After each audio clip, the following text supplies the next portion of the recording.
I'm David Smith, the head coach of Apogee Responders, and what we do here in Apogee Responders, it's a whole 12-month program, Apogee program, mentorship that is designed to kind of go against the grain, I would say, of like typical wellness buzzwords, I guess you could say, resilience and all that, which nothing bad, but um, I'm a believer that trauma doesn't necessarily have to happen for somebody to get help. So a lot of what we do here in Apogee Responders is kind of taking that initiative and having that intention to be the best version of ourselves. And we have to realize that we don't have to settle for the sacrifice that this profession demands, which it demands a lot, and we're going to sacrifice a lot, but we don't have to settle for that. We have to have the courage to thrive in our lives, not just survive. Like we're going to survive the job, but there's a whole lot more to life than just the job. So that's kind of like 30,000 foot view of what Apogee Responders is. But I want to dive into what you're all about, Katie. Like, what's the 30,000 foot view of Katie Carlson? Um, well, I've been working in public safety at the sheriff's office for over 13 years. For 8.5 years, I was the public information officer. And I just wrote something the other day where I said, for the first 8.5 years, I really kind of told the story of the outside. Like I was trying to help the men and women of our agency as a whole, tell our story, show us in the best light to our local community. And so I did that for a long time, fell in love with working in public safety from the get go. And then almost 5 years ago in May, I asked the sheriff if I could there was a period in time I was our PIO. I was overseeing a lot of our recruitment efforts, and I was also implementing our law enforcement mental health and wellness act grant just out of interest. And then I realized how much Nice. work there was to do. Doing a lot. And yeah, I mean, I was like, oh, especially, and one of the things I loved about like really learning about peer support and trauma, I didn't even know what peer support was when I started it, but it really mirrored a lot of my own experiences with trauma. And so, and that's when I started seeing kind of trauma and unresolved trauma on around all around me at my at work. And so I knew we had a lot of work to do. I asked the sheriff if I could switch to do wellness full time. And so we implemented our peer support team. So I oversee our peer support team. We currently have 28 members. That's Um, fantastic. and I, and that ends up being the bulk of my responsibility. I'm also a writer. You get some people call it prolific, some people call it like incessant. But I write all the time. I'm a published writer. I have a lot of work that I have some pieces coming out. One I'm excited about for Police One I'm excited about for Police Chief Nice. Magazine. So I do a lot of writing, and yeah, and I'm a yoga teacher and a meditation teacher. And then one of the other things, and I was doing this all morning, was I teach a lot at the academy level. So I was at the Indiana Law Enforcement Academy this morning. I'm teaching the wellness unit, teaching yoga, and I just love getting to work with incoming law enforcement personnel. Nice. I think I saw a picture you posted recently. It was like it looked like to be 100 or 200 deputies or something doing yoga. Yeah, It's incredible. like the most I've had at one time is 180. Okay. I was not far off. No, it is a lot. So you do that for the academy classes? Are there like classes for the guys who've been on already and stuff No, like that? those are so hard to get scheduled. I mean, like we've Yeah. tried stuff like that, and as much as we promote it, just know it. People don't want to hang out at work when they're not getting paid for it, and we don't have, we really don't. We don't have the funding to be able to pay Right. people to stick around for yoga classes. So, Mm. we offer we offer a lot of information and a lot of access, and sometimes we have kind of one-off and special programming, but nothing consistently for the folks at work. Another one of the things I believe in strongly as far as my job goes is in shift accessibility. So I'm not going to Mm. offer something that's only accessible to first shift, or only accessible to That's people who work huge. days, or only accessible to someone on second or third. So for me, if I can't get it to go across the board, I don't do it. Nice. Yeah, that's such a important part of the profession. You know, we're 24 hours, right? And midnights always feels forgotten about. I know Yeah. what that feels like when I was on midnights, Yeah. and even our evening shift, and whoever works weekends, like they get forgotten about too. Yeah. I totally understand that. So that's awesome that you have that perspective to be like, hey, whatever we do, we need to reach everybody. Like Yeah. this can't just be for one shift. It's Yeah. got to be for the whole sheriff's office. That's awesome. So this month in Apogee Responders, we're diving into alter ego development. And really what that means for the job is identity and like who we show up as, you know, every day, like whether that be at work or at home. So how has that come up for you in your job as a wellness coordinator? Like when you're thinking about identities, has that come up? Like has like as Um, far as who somebody is on duty, who they are off duty? it doesn't come up in the course of too much natural conversation. I think it's a pretty, fairly Yeah, not progressive, but it's not common, in the wellness space. right. There's not a whole lot of people that are talking about it. But what I think, one of the areas where I would say is it shows up the most, and I think sometimes too, and now I'll probably get canceled. That's what I keep worrying about. But one of the places I think it shows up the most is in kind of this warrior identity and warrior culture. And while I think that is, that there are definitely positive aspects of that, and it also relates to my story. Sometimes I think people can get too caught up in warrior culture and they lose that identity of father. They lose that identity of spouse, of friend, of fisher, whatever it is. And so, if I see it in our space, it's usually in terms of this kind of an almost over identification as a warrior, sometimes to the detriment of things outside of work. And one of the things I was talking to our to the cadets about this morning, or one of the things I always hit on, is that, like, you don't want to be at work when you're not getting paid for it. And to be in work in your 100%. head, you have this limited amount of time at home and on earth with the people you love, with your kids, with your spouse, with your parents, with your friends.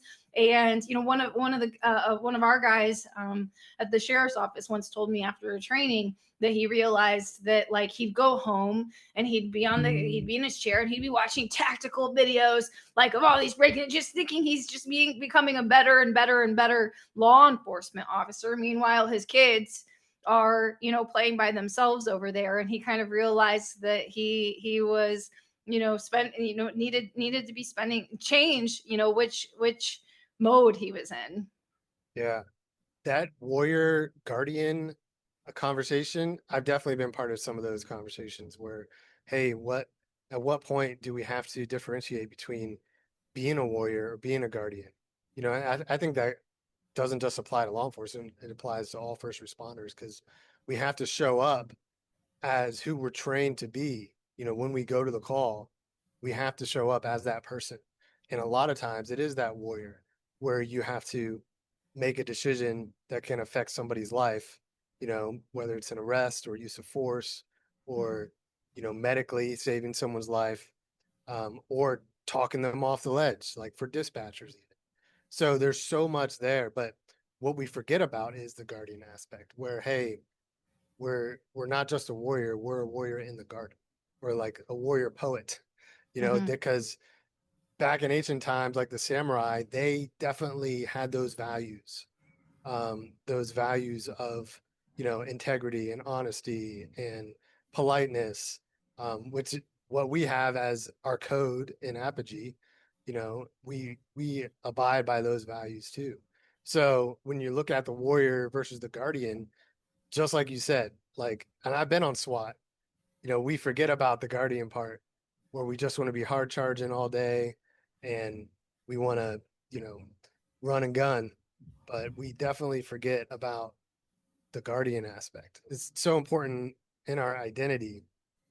And what I see a lot too is I like to call the thin line identity, where we Hmm. get caught up in that, just like you said, where you're diving into the videos off duty, you're critiquing all this stuff, probably watching the news a lot, the latest and greatest shooting, Monday morning quarterback, all that jazz. And then it also happens on the department. You're critiquing each other and all this stuff. So yes, you're not getting paid for that work while you're doing that at home. And it actually, takes over your entire life. Then you're surrounded by only first responders. All your friends end up going away who were part of your life before, but now you're part of this thin line identity. So we have to remember that, hey, there's so many other identities that we have. Your identity as a spouse, your identity as a parent. Um, what I like to start with, I start with 4 for our alter ego month. Your identity as a warrior, your identity as a professional, your identity as a spouse, and your identity as a parent.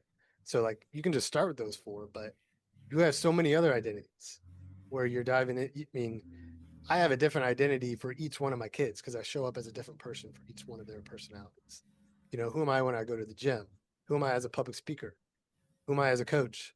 So you show up as these different people already, but now when you think about alter ego development, you're bringing that intention into it. So, how do you help first responders kind of transition when they talk about, hey, trying to leave work at work and leave or not bring home to work either? Because it goes both ways too. Is Yeah. is there anything specific that you dive into with your Definitely.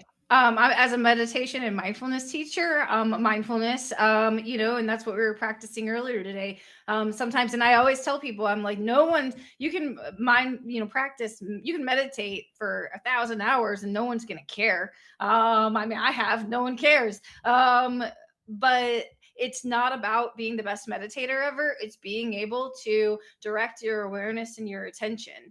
And so, what you can learn in mindfulness and meditation is how to strengthen that muscle of mindfulness, how to recognize when your mind has wandered from the really important thing that's right in front of you. And like you said, that there are these different kind of identities that we take on through the day. Our object of mindfulness throughout the day is going to be important. When we're at work, being even if it's not your favorite, the best day, or your favorite job, we want to be safe, we want to get along with the people we work with, we've got to pay our bills unless we're those lucky few who don't, like, we still have to be able to support ourselves. So when we're at work, being at work, when we're with our friends, being with our friends. And one of the biggest things that can distract us from our friends and our work is sitting there being on our phone. So starting to learn how, when you have this meditation practice, when you have this practice where you're focused on your breath, you hear a truck drive by outside, you start thinking about all of the events of the day, to be able to strengthen that muscle of mindfulness, be able to strengthen your ability to direct your awareness and your attention. That the point of it is not to be the best meditator ever, because no one will care, but people will care if you pay attention to them, very much.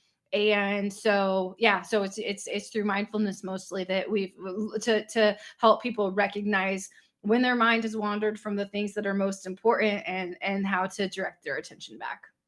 Yeah, I heard it explained to me in a way where it's called time traveling, where your your mind is wandering to the past, Yeah. and then your mind wanders to the future.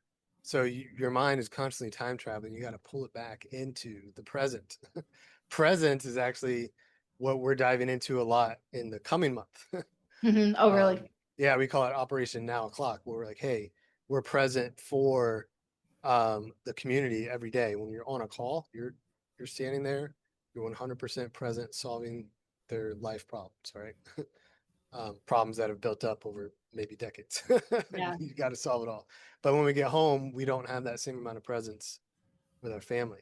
So that's huge. I kind of view it as like I know I was a different person when I started. I'm a different person now. Like my personality has changed because of the job. Um, so how like what values do you see in creating like having that intention to create that identity off duty and an identity on duty? Like, do you see what I'm saying? Like, Like Yeah, I how mean, can that show up with like what specific mindfulness practices? well, that's the nice thing is that when you that's why we like to refer to it as every single time. And I'll tell people that when they do like a 5 minute meditation, that it doesn't matter if you become distracted 100 times in 5 minutes or 5 times in 5 minutes, that every time you become distracted and you recognize it and you bring it back, it's like doing a rep in the muscle of mindfulness. And so like just that ability to direct it. So and even at work, we're not the same people. I mean, through peer support, you're not the same person 100%. providing peer support as you are kicking in a door, and I've got those people on my team. And so it's always the things that are in front of us are always going to change, and I think it's just that adaptability. I think what's most important, and one of the things that I really emphasize in teaching mindfulness is, I mean, frankly, if you don't know what the most important things are in your life, make a list. And if you don't know what the things that distract you from those most important things are in your life, make a list. Do And this. beginning to have an awareness of okay, these are the things that are most important. This is what pulls my energy and my attention away from them, and so then you can just become more conscious of those things. So yeah, I mean, it goes uh it's some, yeah, like, I mean, we're just going to kind of be Yeah. shifting and changing Yeah. all day long. You're not even going to be the same person in front of your boss or in front of the chief of the sheriff usually. And when I Right. say that, I don't even like not saying the same person. And I think when we talk about kind of alter egos and archetypes and like shadow integration and stuff like that, that the goal, and I would say one of the biggest markers in my own healing is that my inner person and my outer person have become almost one and the same, and so I think that that's where, when you become really like rooted in your values, who you are, Yes. what's important to you and what's important to your life, it starts to make those other decisions a little bit easier. But if you don't know, if you're just floating through and you don't know what Mhm. distracts you, and you don't know where your Achilles heels are, and you don't know where what's really meaningful to you and where you should be spending the most attention, that's the place to start. Yeah, and that's huge. And that's really the ultimate goal, I would think, of alter ego development is, hey, this person that's inside of me is the same as the person that's outside of me. Hmm. This is the person that's showing up. I'm not playing pretend. Although I guess you can say you're playing pretend in the beginning because it literally is that, you know, put on that costume, you know, Batman, Superman, whoever, like you're putting on that alter ego to display those traits to in those certain identities. Yeah. But then as you practice it and you play that pretend, then that becomes who you are. And then it's easy to flip the switch. Now you've referenced a couple times your story. Um, However much you're willing to dive into that, I think would be incredible to hear how and you can utilize alter ego to overcome a lot. Yeah. Um, However much you're willing to share. I'm happy to, and if Yeah. I kind of run on or you've got questions, just I've been planning in this in my head, and I kind of, if you don't mind, I'd like to preface with just a couple Oh, things 100%. Yeah, go as ahead. I prepare to share this. Because first of all, I want to provide a little bit of context. As the director of our peer support team, on Monday, Beech Grove police officer Brian Elliott died in the line of duty. He had Yes, been I at saw Beech that. Grove for about a year and a half. I'd taught him at the Indiana Law Enforcement Academy. And before that, he'd been at the sheriff's office for about 6 years. And so my colleagues, and a lot of them, are deeply affected. And I say that because I am tripping over a lot of words, and I am forgetting a lot of words. Mhm. And No worries there. I've been really looking forward to this conversation, and also I have been in it.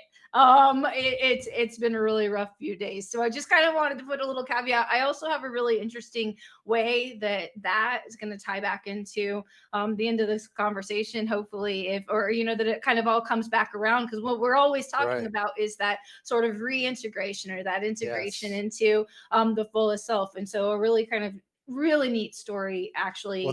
thank you for prefacing that also. Really, we're coming up on a couple days to the year of the anniversary of my neighboring city had two officers killed on a traffic stop, and Yeah. I helped out with that with peer support and incredibly tough time.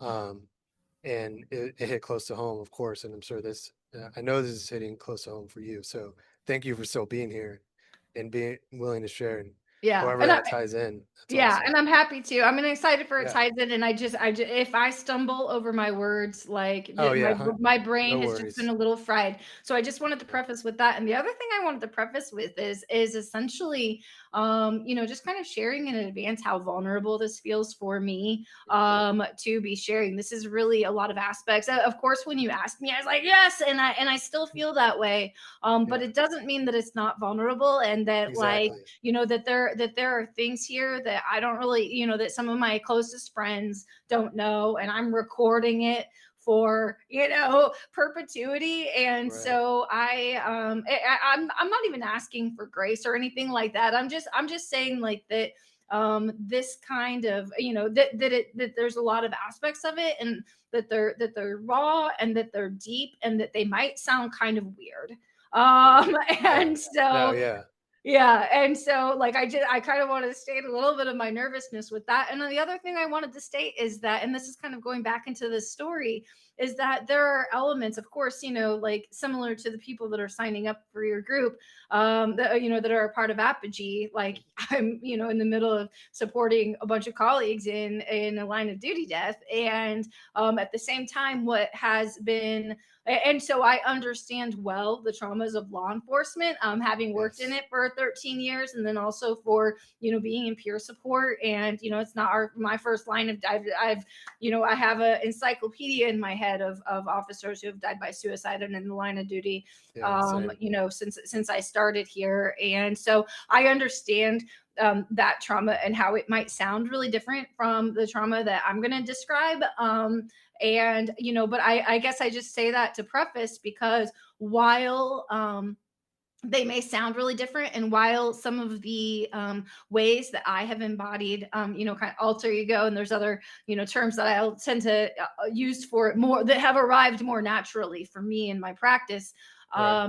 that that a lot of the end goals are the same. So even though some of the ways to embody it, some of the accessories, like in the book, the Yeah. the military, was he a lieutenant colonel, he put on a hat Right. to put on dad mode. So Hmm. mine's not a baseball cap. It's probably going to seem a little weirder than that. And I hope that the kind of feminine, aspects of this stuff, I hope that people will end up being able to see, No, they the will. connection through 100%. trauma, and through shadow work, and through shame Yeah. and guilt, and all of these things that we all share, that are Yes. related. It And all so matters. It's all related. And in a way, you can almost say that, trauma is trauma, yeah, truly. in the way it affects the brain, And and our body and our nervous exactly. system, Yeah. and so yeah, it definitely is. So yeah, I just wanted to note Well, that, thank like, you as for, I come yeah. in here and say like,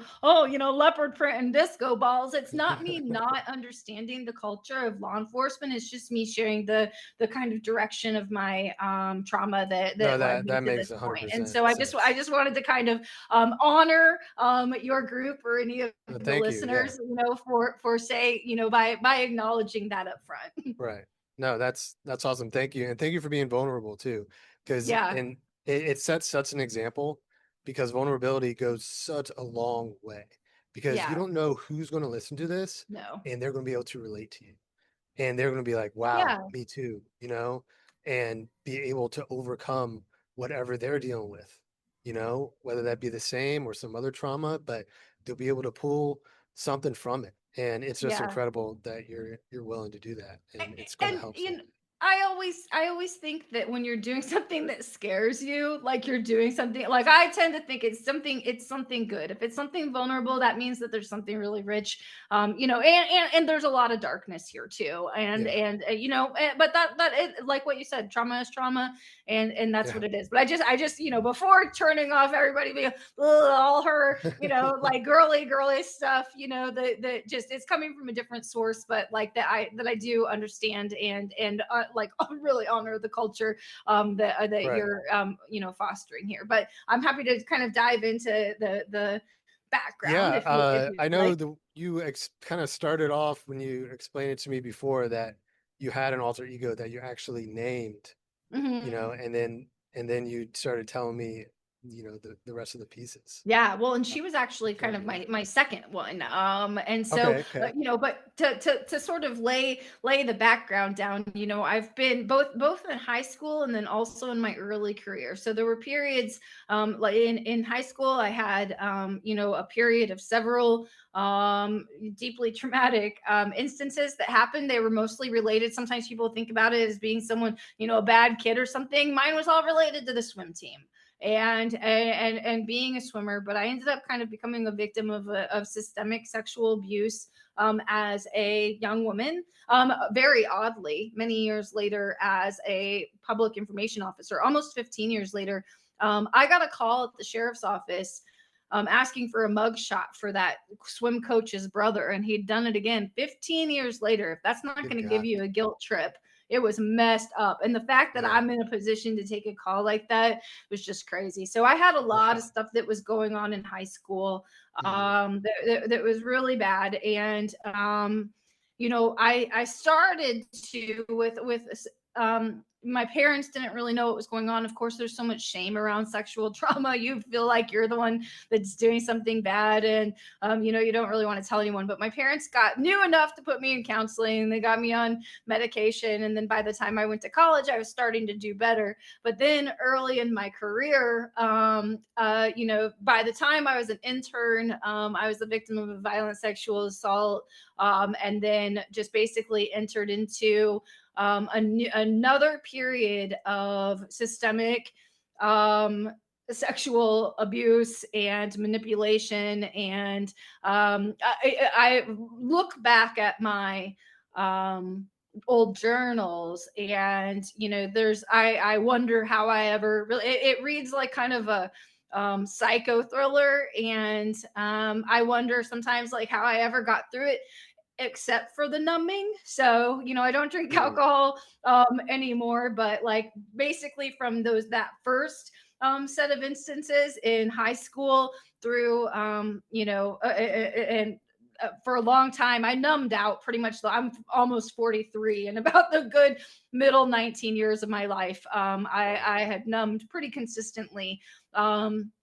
So anyway, so yeah, I Yeah. had these two like really kind of messed up things. And but that's it doesn't always work with trauma that you know what it is right away and then you just address it right away. That's not what happened. It stayed kind of under the radar. I kind of tried to develop some little perfect life around it that was all a farce. It was just kind of an escape. When I started working at the sheriff's office, for one, compared to the people who I had been around in my previous field, all of a sudden it was the safest I'd ever felt. Working in law enforcement was the safest I'd ever felt in my workplace. It was the most respected that I felt by people. It was very new to me, so there's no surprise why I fell in love working with law enforcement right away. However, as the PIO in a pretty large city, Indianapolis, I was the only media contact for about 10 different media organizations. Mm. We had a jail of more than 2,000 inmates, about 900 staff on our department. There's just so much that can go wrong. And then also we had, in my first year, we had our first line of duty death. I realized all these people that I loved could die in Wow. the line of Yeah. duty, including It's a my huge gut punch. ex-boyfriend at the time. Yeah, and so I ended up getting that sort of the hyper vigilance of working in law enforcement without a Yes. badge, without a gun. The fear of line of duty deaths, of losing the people that I love, and that was all kind of stacked on top of the trauma that I was bringing with me into the job. So it took a while. It took a while and a lot of wine, Yeah. for to me to arrive at the place where I began to start healing. So I'm not going to go into all that because it's a huge Right. story, and we were talking more specifically about alter egos. But I just kind of wanted to lay out the sort of background of what No, that I helps. Yeah, am 100%. recovering from in my alter egos. Right. Yeah. So you utilize the alter ego to overcome this. How did that start? Yeah. Well, so, the first time I ever started playing with it, and I want to clarify too that for me, I didn't really use the term alter ego, although it's very similar. Carl Jung he kind of coined the term shadow work. And so Yeah. shadow work is probably the better way to describe, but they use that term in the book also. They refer to shadow work in the book about alter egos. And then another term that Carl Jung used a lot is archetypes and archetypal energy. And so that's always been the way that I've sort of, and it's very similar. It's the warrior, the guardian. There's the Yeah. mother. There's the father. There's the so essentially, just to kind of clarify, those two terms. Shadow work is sort of that stuff that we ignore, like we kind of push it away. We don't want to deal with it, pretend it's not there, and it always comes back to kick us in the butt harder than we Yeah. could ever imagine.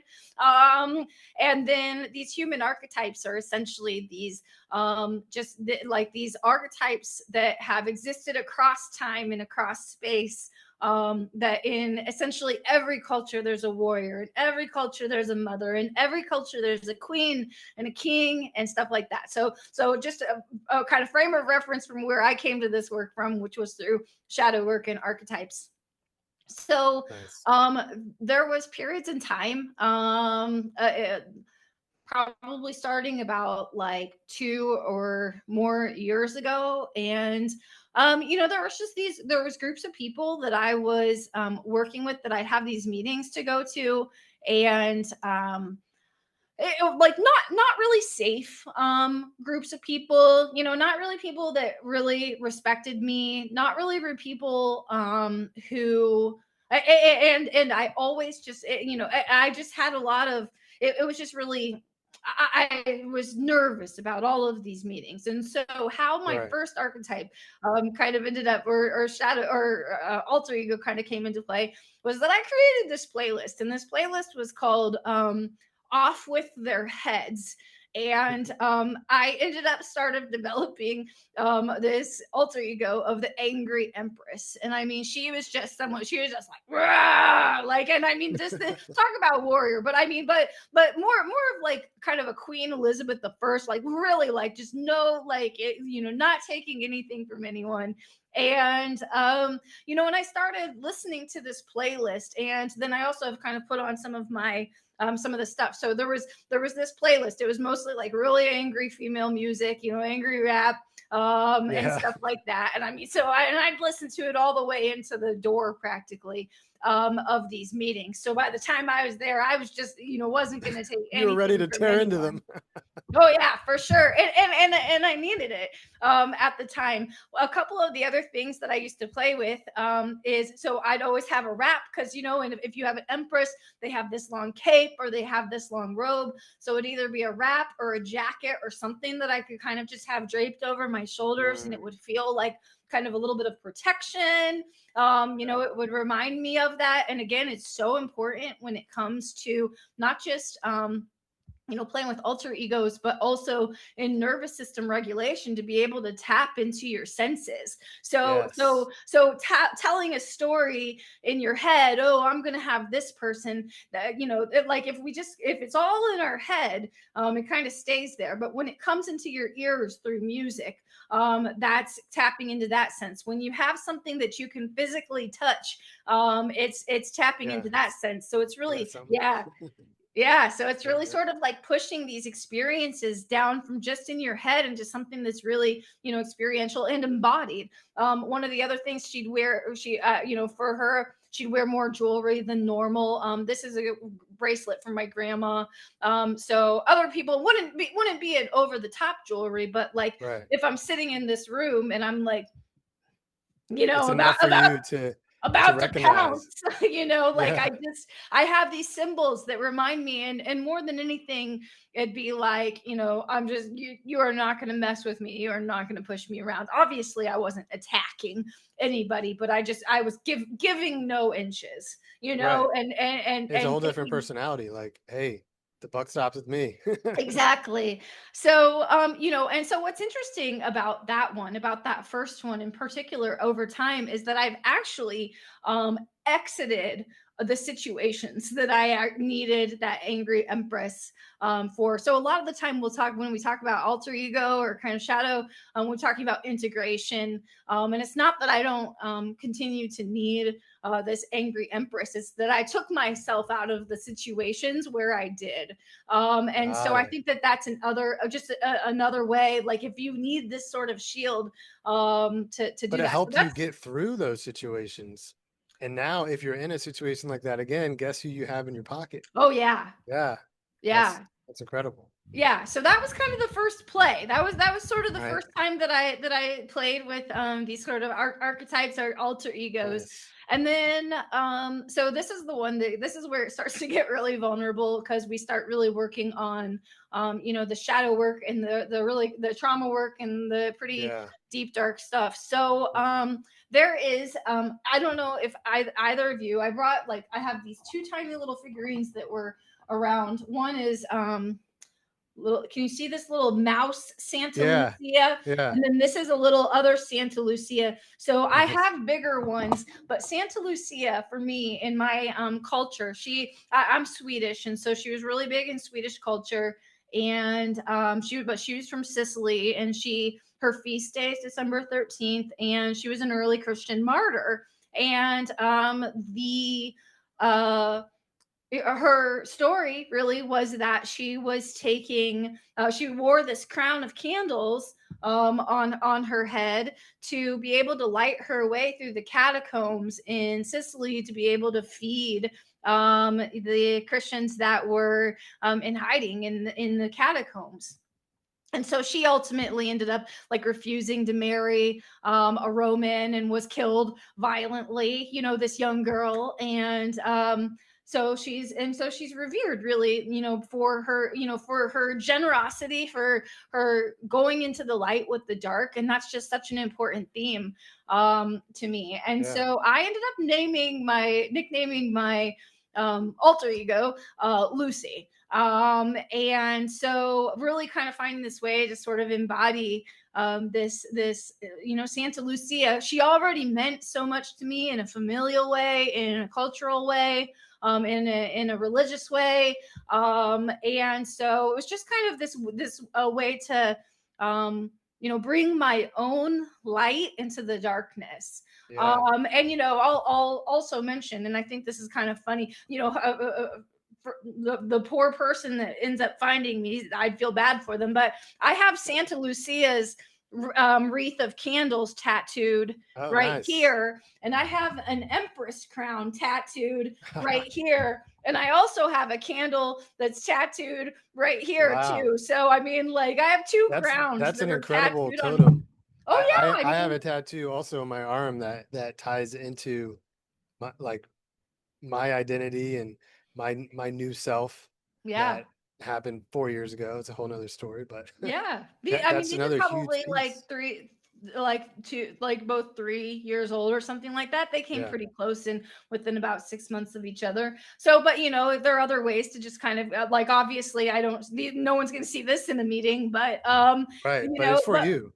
yeah, but and so that symbol of light and the darkness means so much for me. And so Lucy, the alter ego, she really became she really kind of has like these like and maybe all of us are about the same age. She's really got these kind of um angry late 90s early 2000s teenager vibes, which is when I graduated from high school in Right. 2001. So Classic. like again, because the senses and the sensory stuff is also important.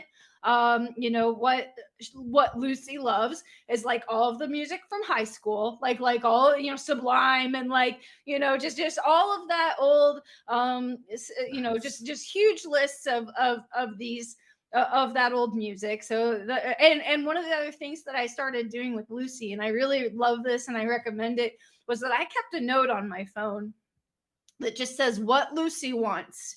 And it just was this ongoing list, and it would talk about the music. So some of the other things that I had on there: Lucy loves disco balls, so I wore some of Awesome. my disco ball earrings. If these are on, Lucy's in the Lucy's house. present. Yeah, like she's there. Glasses are And huge. Yeah. yeah, and so, there's just this huge thing. So disco balls, like cherries, like ribbons, like all sorts of stuff. And I hope it doesn't sound, this is where I get a little nervous with the vulnerability, that it sounds like we are like some kind, kind of being stuck in this older version of the past. But when I think about how much was stolen from me at that age, Yeah. to be able to kind of like go back and re-embody it, except for this, like, being totally like, awesome this time. I mean, like, be like getting to have this full experience, getting to be this person who I always was, who I always wanted to be. Yes. And but without without all of that. And so it Mhm. really, it's been really healing for my younger self. So a lot of shadow work, you could probably call Lucy, or that alter ego, kind of like child, inner child healing, in a sense, even though, some of people have different trauma at different ages. And so, that's when mine was. So I started kind of just having this Yeah. long list of things that she liked. What very much happened with Lucy was that the line between Lucy and Katie almost went away. Like that there are these very certain things, Awesome. but that, and I think anytime that we're talking about, and I do a lot of work, with trauma, not clinical, more spiritual, more peer related, but it's Right. a very important, more somatic, or through mindfulness and yoga and stuff like that. Yeah. But for me, like, one of the kind of keystone aspects of helping to recover, from trauma, is to be able to look at it without judgment. Mm. And that, I think, especially with having so much sexual, abuse and assault as a young woman, I judged Yeah. myself so hardly for Mm. that for such a long time, Can and imagine. truly didn't think I deserved anything good. For I mean, like, I didn't think I deserved anything good until a few years ago, like Right.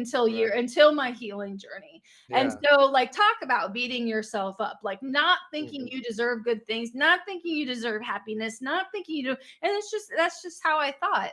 And so, to be able to kind of take those bad things that happen, to be able to kind of reclaim, like, this time and this person who I should have been able to be, Yeah. Exactly. and bring her now where I'm safe, and I'm only going to say I'm awesome because I've been so vulnerable. And for this girl, where I'm safe and 100% I'm awesome. awesome, and I get Yeah. to do all of this really cool stuff for work, and I get to help people, and I get to write things that are published everywhere, and sometimes, like, drive a convertible in a parade, and just random stuff. And yeah, so it's been really healing. So it just helps in being able to kind of see that darkness, to see that pain, to like to bring it in, to reclaim, some of that Yeah. time that was taken away. And so yeah, It's she became a place where it's like, that where the trauma, and the time and that other stuff, I was able to have fun with it, because she loves to dance, she loves to play, she loves to, like, I was looking at the list and it said loves to play games. I actually hate actually playing games. On the list, it's like mental games. Like, it's like got it. she, like, I mean, like, she likes messing with people. And It's such an so incredible way to think about alter egos, and that's what I find fascinating about your story, is that we often think of the alter egos, like, I've been plugged into Apogee for a while now, walked a lot of people through this, and we think about it as who we're showing up as every day. But through this lens, you're actually looking at it as, hey, who was I before all of this trauma happened? Yeah, And let's become that person again. It makes absolutely. it so much more incredibly powerful. It gives me chills just And, hearing you and I say that. Like it's couldn't say it incredible. better myself. I feel more in common with who I was at age 20 than who Hmm. I was at age 35, Yeah.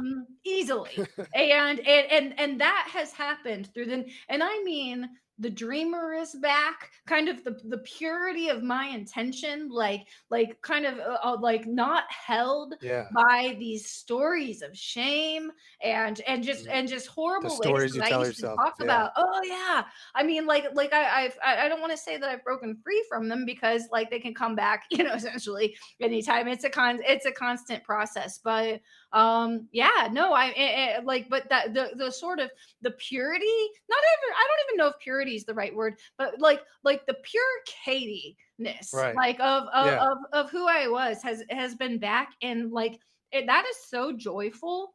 Hmm. And it's been And in a really way, it's special. like that joy and that wonder of being a younger person, that you kind of lose once you're not only going through what you've been through, but also just being exposed to the the nature of our jobs, and we're Yeah, exposed to all the different amount of trauma. I mean, every day we're showing up on someone's worst day in their life, yeah, so you lose that wonder and that perspective.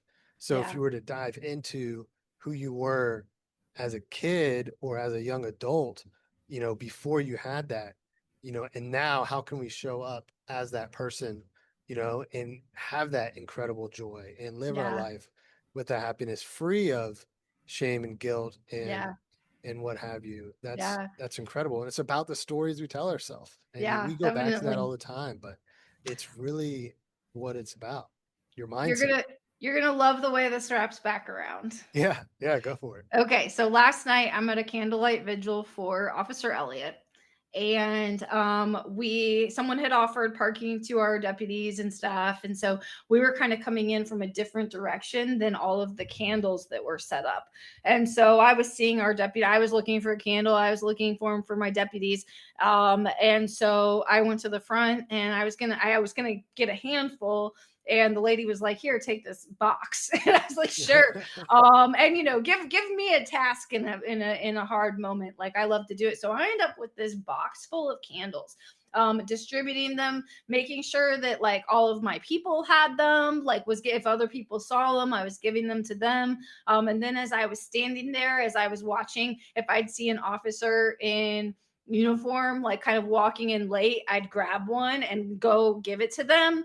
And so as kind of a light bearer, and this like so I and it wasn't lost on me at all that like all of a sudden like Lucy and Lower Santa Lucia with her crown of candles, that here I am and I'm handing out candles to everyone. And um someone had come and they got the last candle, and then someone else came and asked for one, and I was like, "Oh, I'm so sorry, this last person just took it." And he said, Ah, you taught like he said, "You taught me at CIT in Hendricks County." And I was like, "Yeah, I did, because I always do the wellness over there." And so, and I look over and he's got his two kids with him. And so I had my candle lit and I had my flame lit, and I walked it over and I gave it to him. And I mean, just talking about kind of abundance, but to end up, I didn't want a box full. I didn't ask for a box full of yeah, candles. I got a box full of candles. I distributed them to the point where I didn't have one myself, but was able to give one to people who I was able. And like it was such a beautiful and so symbolic. I mean, again, like I'm wrecked, my brain, my tongue, yeah, like after all of this stuff, it's been so hard. But to be able yeah, to be that say, and the theme of bearing light in the darkness is central to my work. It's central to peer yes, support. It's central to my teaching. I am comfortable navigating, talking about trauma, about all of, about a lot of hard things that a lot of people aren't comfortable talking about with, or talking about. And so being able to just kind of shed light and share stories, and whatever yeah, that looks like in that incredible. area, it's deeply It's such important to a me. almost like a full circle It moment, really was. and that's really, as first responders, we join the profession, trying to make a difference, what have you. That's always a part of everyone's why, I think, whether it be a small part or a large part. But to be that light in the darkness, and then to actually have that symbology. Yeah. Kevin and here, both of us have been through the Apogee Live event, which is like all about symbology. So to recognize that happening, and especially with everything that you've been through and you've brought forth with Lucy, to, I mean, even you use candles in your symbology with that, you know, Yeah. Oh, for sure. and now to bring it forward and have this full circle moment. Just you said it was yesterday. Yeah. That's incredible. Yeah. Uh, to be that light in the darkness is an honor, It is. and it's like why we're here, you know. Yeah. Um, thank you for sharing. It's incredible to hear that perspective. Kevin, if you have any questions, um, feel free to pipe up. Uh, but it's such an important work that we have to do, and we have to show up not only as the person that leader that the community looks up to, but we also have to show up as that person, for ourselves. Yeah. And what do we have to deal with, in our own lives, in our own past? What do we have to overcome? Who are we showing up as? Are we showing up as that person that you said that dove into the wine and all of that? Who are we showing up as? Well, now, thanks to doing all that deep work and difficult work, then you can show up as an incredible person that can bring that joy, bring that light, and show people that even just here on this call, whoever listens, like, hey, you are being that light in the darkness and that vulnerability and being there for other people on the job, off the job. And it's just going to help so many people. And it helps yourself too, which is It does. the best part. Kevin, what you got? Mm, Thanks for your time today, Katie. Appreciate it. Thank you. Do you have any insights, maybe at your department or otherwise, about how the first responder world is combating burnout? You see so many people that are 10, 15 years into the profession that are leaving it for something else. So, any insight into that? Yeah, one of the things I had an article, or my first column that was published in Police Chief magazine last year, and this is a very kind of narrow answer to your question, but it's one of the things I think is one of the biggest and most under talked about areas. The article was we were reading about my writing partner at the time and I we were researching night shift, and basically the entire body of work of research on night shift was it's gonna kill you. And we were like, well, I mean, like, right. that can't be it, can it? Like, there's got to be. I mean, because there's people on it. So we ended up starting a survey on um, to see what was going well on night shift, because we knew that there were people who liked working on night shift. We knew that there was good things about it. And so we found out a lot of stuff. But I think that, when you consider the fact that probably almost half of new incoming law enforcement start their careers on launch on night shift, that both in our survey, we were able to divide the respondents into two main groups. Night shift thrivers and night shift survivors, and both groups didn't get enough sleep, but the night shift thrivers were able to balance night shift with family responsibilities, with their personal health, and stuff like that. And the night shift survivors, their lives were falling apart. And so, like, the younger you were, before you had kids, like, it was, night shift was easier. It was easier to stay on kind of a nocturnal shift schedule. But if you ask me, one of the biggest things, and it's the same thing for seconds, can be for seconds too.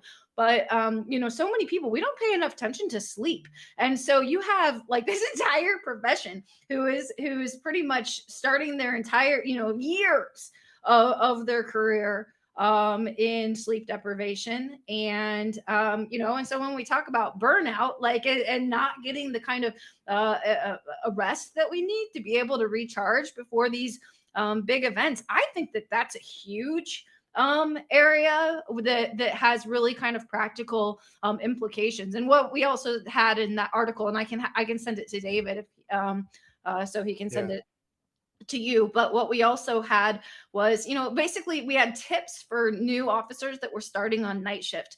And a lot of it had to do with kind of family. We found that the biggest difference between those two groups was family communication, and basically being able to set up boundaries around or your sleep schedule, and creating like these sleep rooms. So I would say that sleep is one of the lowest hanging fruits on it. And I don't want to say like to ask what to do about burnout for someone who's 15 years on and 10 years burnout is a really hard thing to go back on. And it's not that I am I want all the resources in the world for the people who have been doing this for a long time.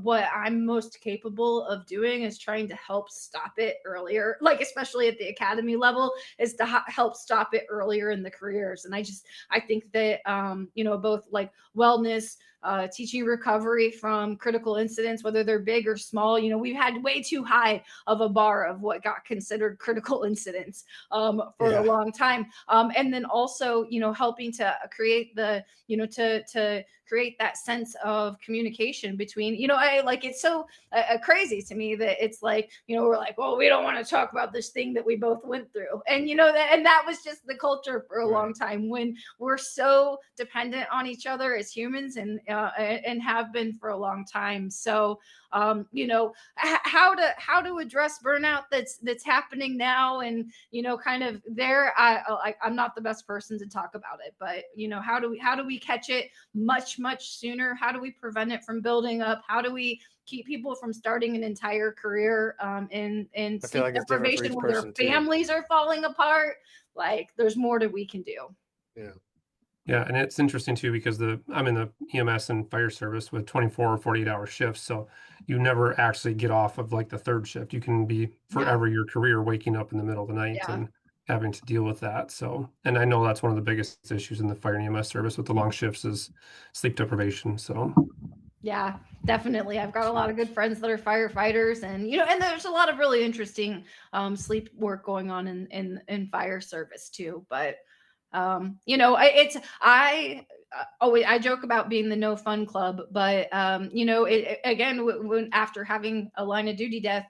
I was talking to people at the sheriff's office, and I literally, I'm like, okay, and you're going to remind your whole shift not to drink, not to get drunk, right? Like, but they believe me, and it's because I say it for no other reason than because because the processing of our emotions and our of the stress that happens in those initial sleep cycles after trauma is so important. And when you drink a lot of alcohol, you interrupt our brain's Oh yeah. natural 100%. processing of those events. And so I think it's just a matter of having hard conversations. And I still talk to people who want to be, no one wants to be the person who wants to act like alcohol is bad. But when it comes to a critical incident and recovering from it, from your brain, and not letting it go on forever, like, you need those sleep cycles. Oh, 100%. Yeah, just for your brain to recover. Mm-hmm.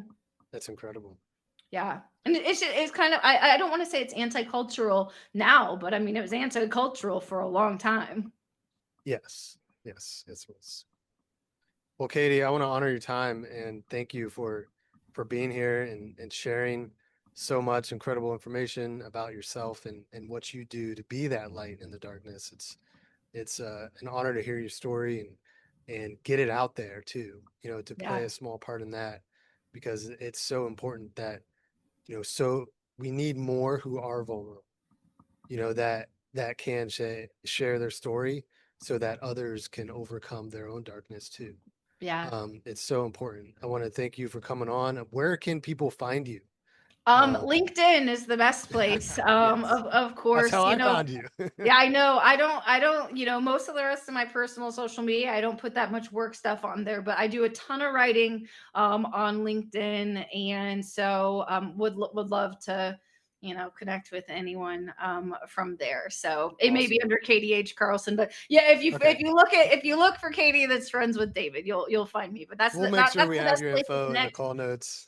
Yeah, For and sure. anybody, anyone send me a message, I'm always happy to kind of hop on calls, or do whatever, because Yes. I try to be an open book. It's such an honor to be invited to be on this program and to be one of the coaches. So thank you so much for the Yeah, opportunity absolutely. to share my story and just do this and talk about something totally out of the norm of our usual No, and we weekend need space. more people to think about identity and alter ego, like you said at the beginning, that hey, it's not something really talked about a lot. People don't intentionally think about it. However, it's something that happens every day.